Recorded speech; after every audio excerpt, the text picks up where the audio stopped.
It all came about because Ernie Harwell, uh, bless him, gave me, and every time I think about this, it gives me chills. I mean, he gave me one inning of play-by-play in the last game at Tiger Stadium. Steve Courtney and I did pregame and postgame for Tigers baseball broadcast a few weeks before that final game in '99. With anybody who was there or watched it, those memories are seared into your brain cells, I'm sure.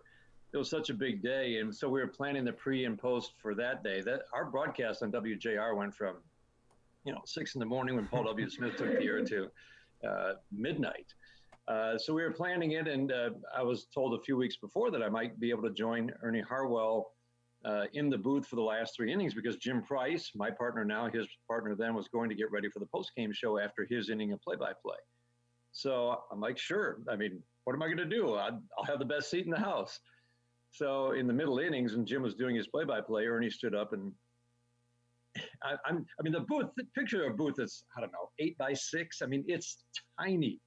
And I'm standing there just listening in so I don't repeat anything that they've been saying. And Ernie stood up in middle innings and he said, so what's the plan here? I'm thinking, great. Nobody told Ernie Harwell. I mean, he knew who I was, but nobody told him what the heck I'm doing in the booth right now. So I said, I think I'm supposed to join you in the top of the seventh inning and stay out of your way until the end of the game. He said, you want to do an inning? And I'm like, no, it's your last three innings at Tiger Stadium. He said, no, do you want to do an inning? And I wasn't going to say no twice because I was actually prepared. I mean, I'd prepared because I thought originally I was going to do one inning, that Jim was going to leave an inning early. And so he said, here's the plan.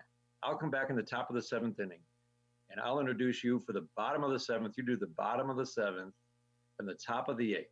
Now think about this. His last three innings at Tiger Stadium, where he's called home for how many decades?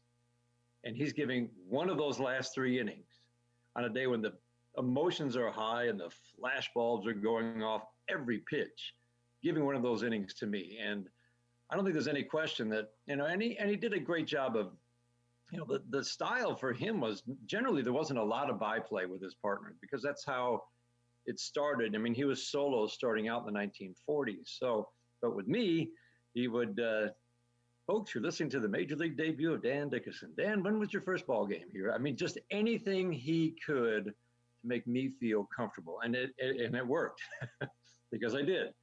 And then, but I do think that one inning, Dave, really helped get me into the booth the next year when they decided to add a middle innings play-by-play guy to the booth, a three-man booth, really for the first time. And that one inning, I don't think there's any question, it helped get me to that spot.